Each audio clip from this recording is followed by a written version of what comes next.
Από πού να αρχίσω και πού να τελειώσω? Φοβάμαι πλέον μήπως εγώ την πληρώσω. Σε τούτη τη χώρα θα μείνει και κάτι, οι στάχτες πολλές όπως τότε στο μάτι. Υγεία μηδέν, παιδεία μηδέν, κράτος και κυβέρνηση μέσα στο ζεν. Τα δικά μας τα θέλω, πάνε όλα στο βρόντο. Κάθε λέξη δική σας μοιάζει μόνο με κρότο. Γιατί όλα αυτά, γιατί τόσος πόνος, αφού ξέρεις το τέλος είσαι πια μόνος? Συχάθηκα να ακούω τη λέξη λεφτά. Πιστεύετε πως θα έχετε ζωές 17? Γεμίσατε τις τσέπες σας, έγινε ο σκοπός σας. Έλεος ζητάμε από το βρώμικο μυαλό σας. Διώξατε από πάνω σας όλες τις ευθύνες. Το αίμα μας ρουφήξατε άτιμοι κυφίνες. Μυστήριο τρένο, εσείς οι βουλευτέ. Μέχρι και στον ύπνο σας κάνετε σεφτέ. Πάμε κι όπου βγει. Πάμε κι όπου βγει.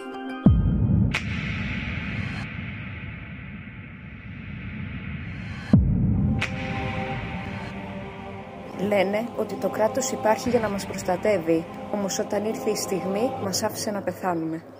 Πως θα αποδοθεί η δικαιοσύνη, αλλά όλοι ξέρουν πως τελειώνουν αυτές οι ιστορίες. Πάμε κι όπου βγει. Πάμε κι όπου βγει. Δεν ήταν ατύχημα. Ήταν συνέπεια ενός σάπιου συστήματος.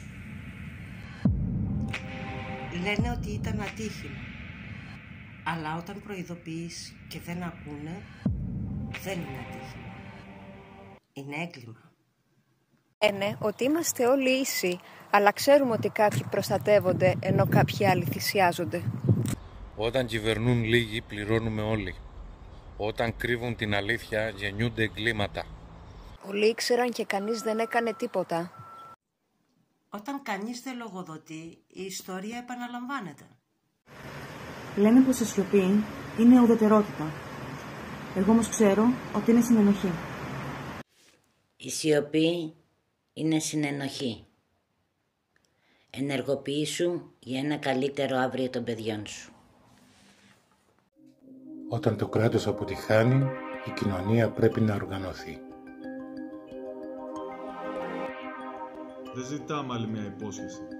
Ζητάμε λογοδοσία, δικαιοσύνη και αλλαγή. Η δημοκρατία ανήκει σε εμάς. Εγώ κανένας. Κι εγώ κανένας. Εγώ κανένας. Είμαι εσύ. Κι εγώ δεν υπάρχω.